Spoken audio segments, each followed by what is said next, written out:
Hello, this is Jack McNiel Jr. with the Kempner Church of Christ. We've been looking at, in recent weeks, we've been looking at the Sermon on the Mount, found in Matthew chapter 5 through chapter 7. And earlier this week, we were in Matthew chapter 5, verse 20, where Jesus said, "For I say unto you that except your righteousness shall exceed the righteousness of the scribes and Pharisees, ye shall in no case enter into the kingdom of heaven." And so this section of Scripture here, really all the way through the end of the chapter, is dealing with how to have a better righteousness, a righteousness that exceeds the mere surface that the Pharisees, they were all concerned about the exterior things. They weren't concerned about the weightier matters, judgment and faith and so forth. They were hyper-focused on the minutiae.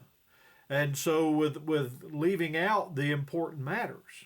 And so Jesus says for his disciples, their righteousness must go beyond that, must exceed, be of a higher quality than that. And so he begins to show a contrast between the way things were taught by, in times past, by men of old, and how things ought to be.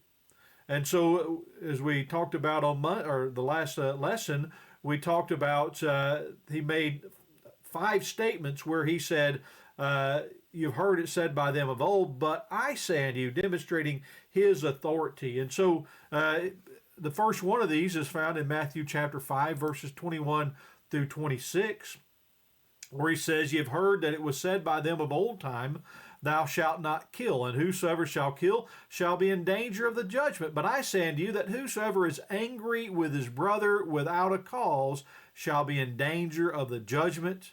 And whosoever say to his brother, Raka, shall be in danger of the council. But whosoever shall say, Thou fool, shall be in danger of hellfire.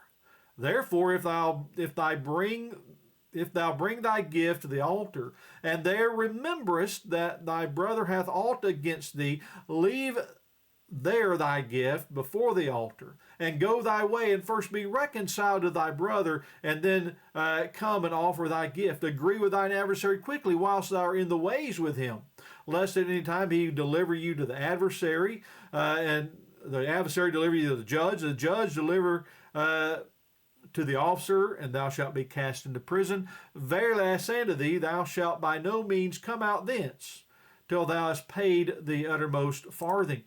And so here Jesus is talking about our personal relationships and our attitudes behind the actions. He says, you've heard it said of the old, thou shalt not kill, or thou shalt not commit murder. And if you do so, you'll be in danger of the judgment. There are some folks that they have the idea, I didn't actually kill him. I may have thought, and I may have, hoped bad things happen to that person. I may have shot daggers at him with my eyes, so to speak, and I stabbed him in the back, metaphorically speaking, but I didn't actually kill him. You see, there is the difference. The better interpretation that Jesus gives, he stated, the law. The law says, do not murder. It's one of the 10 Commandments. But they interpreted it to mean, anything short of murder is okay. But the better attitude the interpretation is that of attitudes kill. We should have the right attitude, the Beatitudes, and we should not be angry or wroth without a cause for those who have done no wrong to us. Ephesians 4 verse 26 says, "Be ye angry and sin not, neither let the sun go down upon your wrath." And so we're not to be angry without a cause. God gets angry. Christ got angry on several occasions. It was a righteous anger. But we've got to be careful about being angry without a cause. The righteous anger of the Lord is with cause. Sometimes our anger is with cause, and there are some things and some people that maybe we should be angry with, and things that we ought to be angry about. But this anger without a cause, it comes from prejudice or hatred.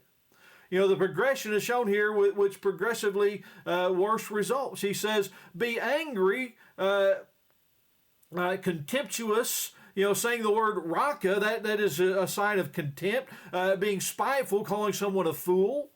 And so you've got that, the anger, the contempt, the spite, and then you have the judgments, which is going to court maybe. You have the council of the Jewish leaders, and then you have hellfire, which is the eternal punishment. Carries the same guilt as murder, notice. And so the attitude that leads to murder is just as bad as murder.